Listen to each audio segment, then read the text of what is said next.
Hello everybody, it's me GhostCritic. Yes, I made it. I wasn't sure whether I was going to get time to do a video, but it's Thursday morning, it's my birthday, I've had a cup of coffee, no presents to open yet, which is a bit of a downer. But anyway, I've got time to do a proper video of the comics I picked up on Wednesday. You'll know what they already are if you saw my pull list video on Wednesday. Thank you all for your early birthday wishes. Very gratefully received, thank you all.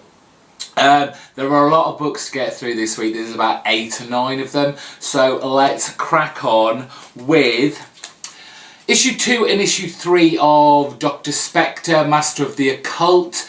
Putting them both together because I only just got Issue 2 this week. Kind of saved myself on Issue 3. But there's a problem with this title. And I didn't know this. I don't know if it was only meant to be this. But it looks like Issue 4 is the final issue. Don't get it. And it's kind of spoilt my reading of this title in some ways. Yes, I don't know if the sales are that bad for Dr. Specter or it was always going to be a 4-issue miniseries, but I'm finding it really hard now to kind of attach myself to these characters, to hope for some character progression, to get to know these characters. We've only just been introduced to this gold key character, remodernised for our modern age, and even if the sales are quite low and that's the reason they're not going on for this, it's a little bit unfair. We haven't really had a chance to either revisit this character or become accustomed to this new character for a lot of people. So I'm kind of like, well, what do I care anymore? Really shouldn't have read that last page to see what was going to happen in next week's issue. Anyway, it has actually been, you know, quite good fun in a kind of supernatural, occult way with Dr. Specter trying to deal with these 2 dimensions bleeding into each other, and especially in issue 3 where it all kind of kicks off, messing around with I guess timelines, characters meeting themselves from the other dimension not obviously having things happen the same way as the other. We get a lot of guest appearances from other kind of new Dynamite comics. So you've got Solar in there, you've got Turok, you have got Magnus, the robot fighter guy. And it's, like I said, it's a lot of fun, but now I'm like, I don't know if I care that much. Obviously 1 issue to go, I'm gonna get it. But will I enjoy it? Will I be wanting more? Who knows? The Multiversity Society of Superheroes, one shot in issue 1, sandwiched between Grant Morrison's top and tailing of this 8-issue kind of mini series that he's been planning for years and years.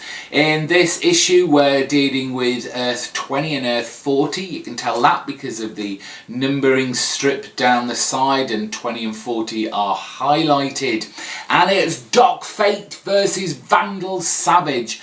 And this is actually quite a straightforward story that, you know, current comic book collectors, people who have just got into comics, can get a lot out of and enjoy and get pumped about, which I certainly was. Of course, I'm sure I'm probably missing a great deal of Grant Morrison's, I guess you'd call them little Easter eggs, because, you know, he has this compulsion to put in obscure references to DC events, heroes, scenarios that happened decades ago, which only probably the most die-hard DC reader will probably pick up on. But that's okay, you've got to have a comic for everyone, and I know that a lot of the kind of negative reviews of the New 52 is that they have foregone all the history that took place before the New 52 was created, and kind of shoved them to one side as if it never happened. So this is probably quite a treat for those old DC readers.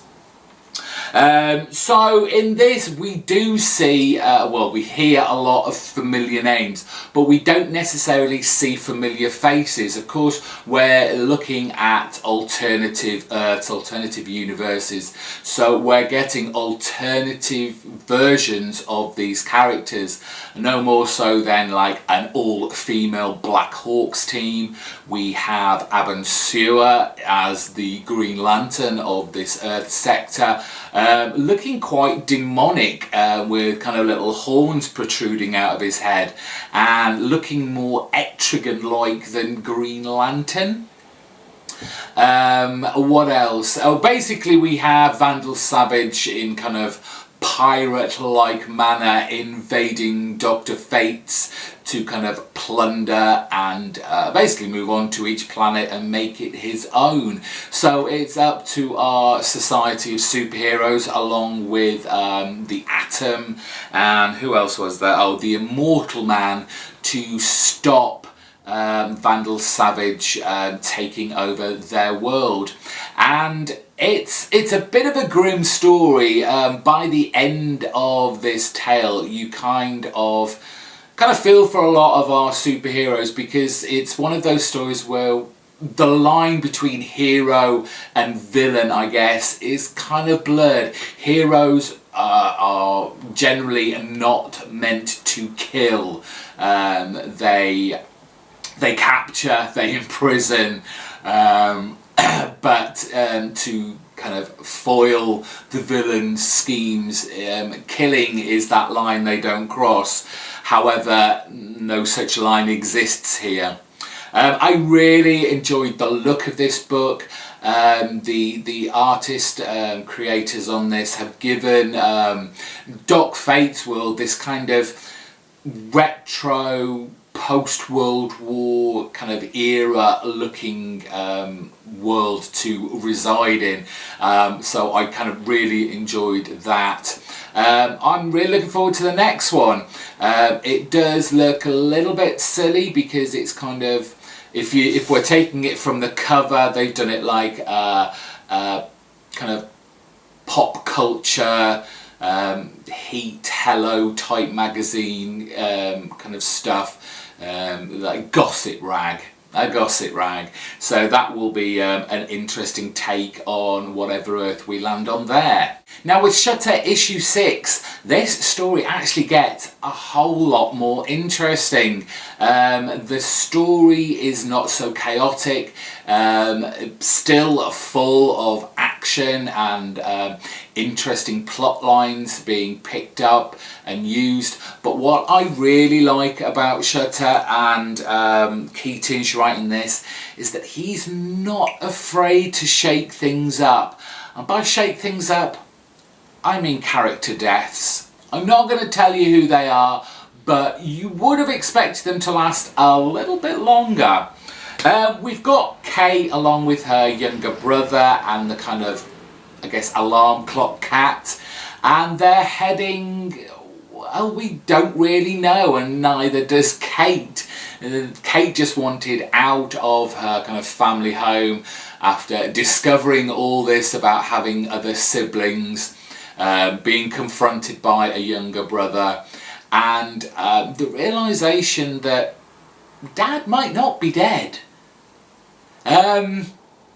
It's not until our kind of two cover stars here turn up on a retrieval mission sent by Kate's oldest evil sister, you would assume, that the action kicks off and you get dinosaurs, you get sword fights, all guns are blazing. It's all very exciting, and it just kind of makes me glad I stuck with this, because I did fear that Keatinge and Del Luca were pushing the craziness just a little bit too much.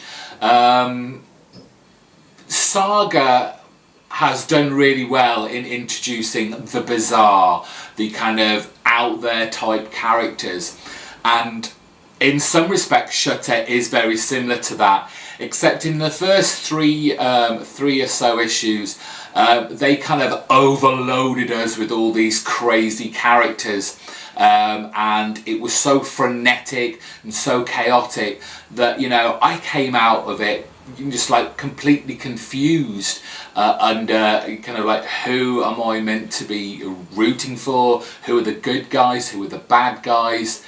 What the hell is going on? But like I said, with issue 6 and it's the last issue, this now has kind of got itself on an even keel. It's throwing some interesting and intriguing and mysterious plot lines, and I'm willing to stick with this now. The Unwritten Apocalypse issue 9, and this is a good book. Mike Carey and Peter Grosz are certainly ramping up the kind of mystery, wrapping up some kind of thread lines, bringing everything together up to a climax for issue 12 when they wrap all this crazy literary storyline up. And with issue 9, Carey and Grosz take us back half a century, and we get how everything that we've read before, to a very big extent, is happening because of what happens in this book, and a meeting between three of the, to be said, the three major kind of characters of this book. They're kind of, well, we know one's certainly a villain, two, you know, kind of dubious grey area. Are they good? Are they doing something for the good or for the bad? We're talking, of course, of Wilson, Tommy's father, Madame Rausch, the kind of puppeteer, and Pullman, the kind of heavy guy, security you could call him, of our dark cabal. And it's just, the story is just so superbly orchestrated by Carey, and basically it's all about these characters' end games, and with only 3 issues to go, you just have no idea how this is going to play out, how this is going to end. But there was just some really kind of nice plot points that refer back to stuff that happened in volume 1 all the way back to, you know, the very beginning, and it's just coming together really well, and you can tell that Carey has so carefully plotted this story so it doesn't feel like we're gonna have one of those kind of Deus Ex Machina kind of deals at the end. I thoroughly recommend people picking up all the trades for this and just delving into this interesting and immersive literary genre of comics. Batman Eternal issue 24, and it is the highly anticipated, finally we get to her Stephanie Brown spoiler issue.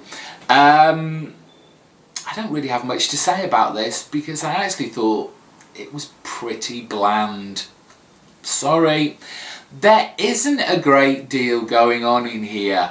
It's predominantly, yes, all about Stephanie Brown's spoiler. There's a few pages of Batman that kind of hint towards Arkham Asylum and the kind of supernatural aspect of that. But I was just waiting for this big kind of spoiler storyline. She's had a few pages here and there, and her trying to kind of bring to light her father, the Clue Master's kind of evil machinations that's going on and no one believing her. So she dons her kind of purple hooded cape and becomes spoiler, but what does she do? She just kind of sits in the rafter listening to her dad and this shadowy figure. Now, I don't know if this is because of the timing of this book or it's not who I actually think it is. But we have Cluemaster speaking to a shadowy figure, and it has to be Hush. It looks like Hush. So why is he in shadow? He's already been revealed, and which makes me think that this issue was written much earlier to Hush's reveal. And I don't know, maybe the message didn't get ahead, or maybe this story was meant to come earlier than it was in the kind of timeline of these issues. But there just seems to be, if it is Hush, there seems to be no point in this figure being in shadow and not letting us, the reader, know who it is.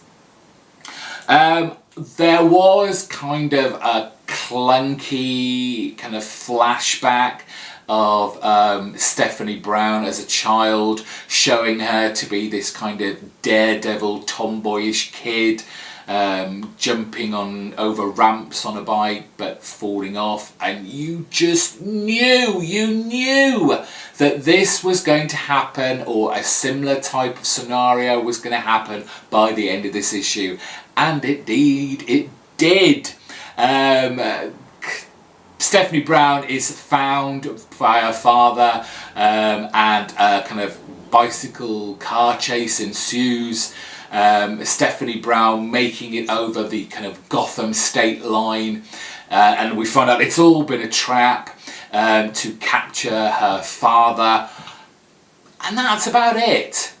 A bit of a lame kind of big introduction to Stephanie Brown, knowing that she seems to be from that kind of flash forward in that Batman Between the Year Zero story, where we saw the culmination and the aftermath of Batman Eternal in that issue. We know that Stephanie Brown is a big part of this. She just doesn't seem to have been used to that state of degree. So bit of a disappointing issue. Fables issue 144, and Bill Willingham is really filling my head with all sorts of scenarios on how this Fables tale is going to end with issue 150.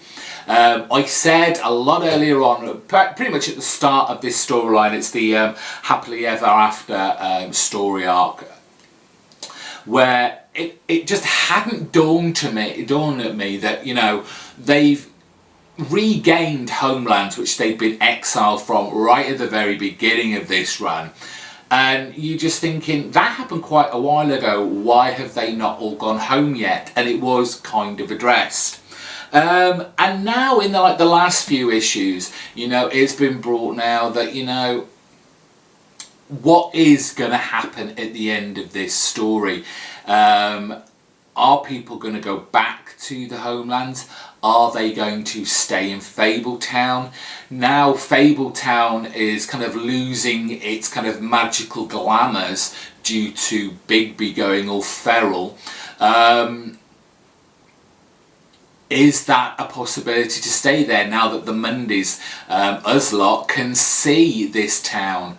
And it's in this issue that we kind of get another potential storyline from Ozma, who goes to try and battle Bigby to kind of calm him down and rein him in, where, you know, she kind of says that, or gives the inclination or the implication that Fabletown and our town, you know, the Monday's town, could actually live together. She makes note, yes, look, we're magical superheroes, get over it, move out the way, we're here to save the day. So I'm really excited about how this is all going to end. Willingham isn't letting anything out the bag, and I seriously hope he doesn't, and no one kind of spoils the ending to this. Keep it close to your chest, Mr. Willingham, please. As for this story, I mean, saying what is going to happen at the end of this, is anyone going to survive to actually live in wherever this ends, because Big B, he doesn't care who's coming to confront him, friend or foe. You're going to end up a bloody mess. I haven't actually spoken about this, but at the back of each of these, there's kind of like a mini story, and it's kind of like the last story of, and it's a character. And again, the last couple haven't gone really well for the characters. In this issue, it's kind of a fun little look at the three blind mice, which we've seen here and there. They kind of do get used for comedic effect, and more so here. It's funny because they are very rational and logical thinking mice, and there is this idea that's shown in the story that the characters of the Fables are being repatriated into the homelands, or having the choice to go wherever they like, and the three blind mice are making damn sure they get the best deal out of this they can. It's a lot of fun. Fables, I can't say jump on it now, obviously, with only 6 more issues, but for the love of God, go get all the trades, because it's been a fantastic read from start to finish. Warren Ellis, Trees, issue number 5. And I have to say, this hasn't been the best issue so far, and I put this down to getting a case of the kind of Batman Eternalisms.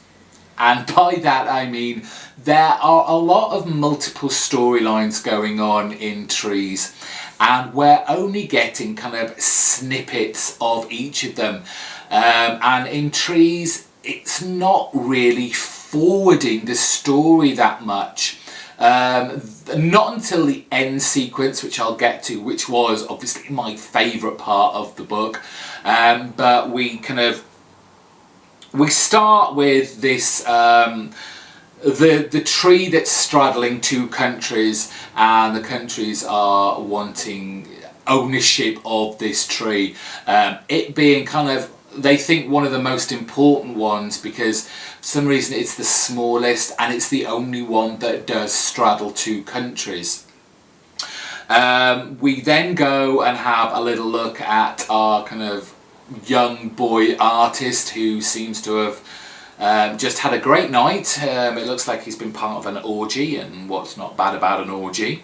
We move then to Italy, where our kind of old guy is trying to enlist the help of our young woman, and he takes her to Aleister Crowley's house in Italy.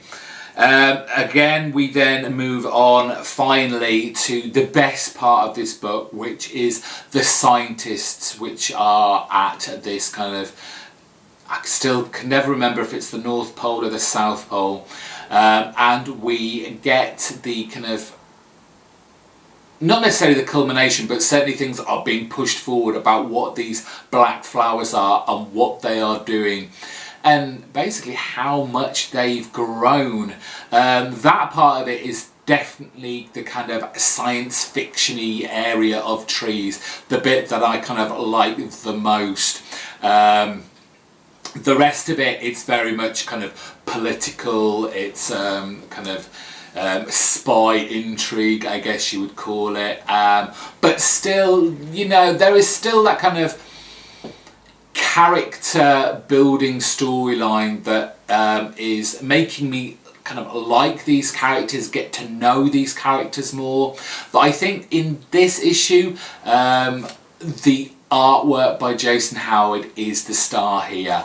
You definitely get different feels for every kind of country you go into. Not necessarily stylistic, but you do feel a change in the kind of atmosphere, the surrounding kind of ambience, for want of a better word.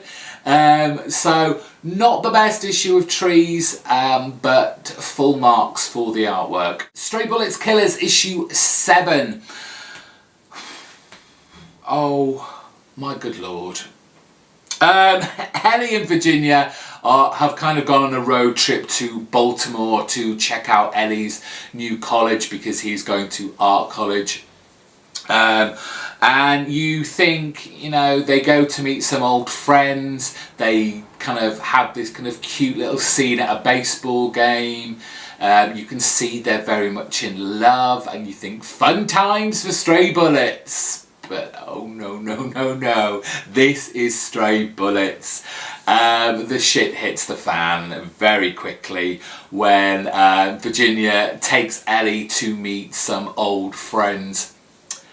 And that's where the blood, the violence, the torture, the guns firing, the deaths begin.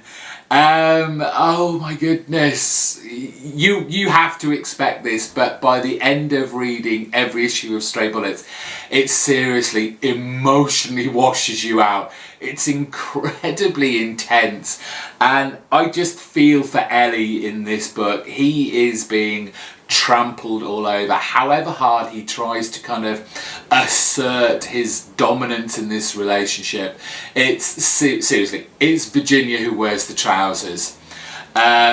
Who knows, there is this kind of ending where you don't really know what's happened. You can only think, imagine, decide which side of the scenario that the end of this story takes could have happened, and we get a very silent journey back home for Ellie and Virginia.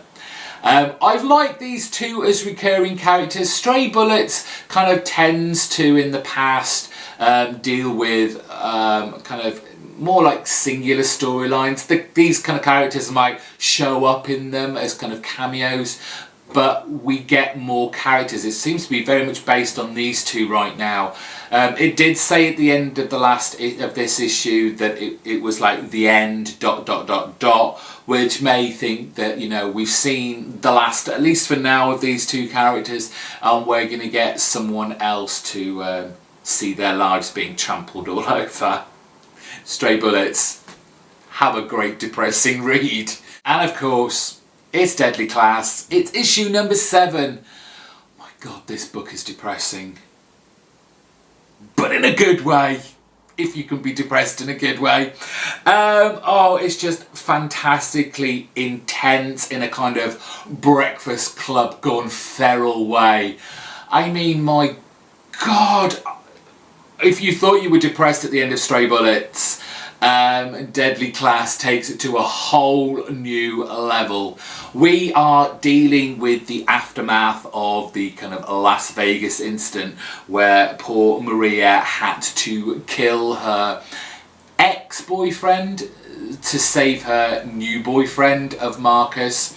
And throughout this tale, it's narrated by Marcus, and he's basically having a tough time dealing with Maria, who is just spiraling into fits of depression from the situation that she had just been put in.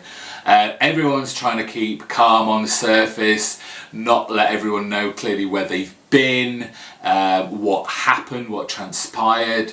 But Marcus is finding it tough dealing with Maria's swinging kind of emotional state. And despite the fact that everything kind of looks rosy, he has now this new bunch of friends, he has a beautiful girlfriend, he's doing well in school, it's just torture for him. He is a character that kind of, I guess, thrives on drama, thrives on the bad things happening to him, and that is to some extent because of his what he's been brought up with. His life hasn't been a bowl of cherries. His parents had died, he's been brought up in orphanages, he's lived on the streets, and now he's been thrown into this crazy kind of Hogwarts school of assassins, taken to the extreme. Now, there's a part of this book that kind of stuck in my throat a little, and it's only because I know Remender has already said this. He is writing an incredibly personal book here, and I'm guessing he has had a girlfriend or a partner who has dealt with depression. I hope it's not because she killed her ex-boyfriend. But you can tell that's coming from a place he knows very well. Also, the fact that Marcus finds a job in a comic book shop. I know Rick Remender's bound to have done that as a youth, and it just kind of was like, this is getting a little bit too autobiographical. It didn't seem to fit in with the kind of general kind of atmosphere of Deadly Class. It just seemed to be plonked in there because Remender probably did work in a comic book shop at one point of time, and this is a personal book for him, so I am going to put this in my book Deadly Class. However, that's a small gripe. Deadly Class is fantastic. Wes Craig and Lethbridge are doing a bang-up job on portraying this story in the panelling, the artwork, the colouring. It's all just good stuff. And that's it, we finally got to the end. Thank you if you're still here and watching, it's all highly appreciated. Let me know what you thought about the books that I reviewed this week, and any others that you've been picking up in the comment section below. Subscribe if this is your first time here, you don't want to miss out on another of my videos. I do a Monday question of the week, and Wednesday I show you my pull list and give a few brief thoughts just based on the cover and what I generally think about the comic in its current state. I'm off now to enjoy the rest of my birthday. Drinks are beckoning. Have a great weekend, and I'll see you on the other side. Bye bye.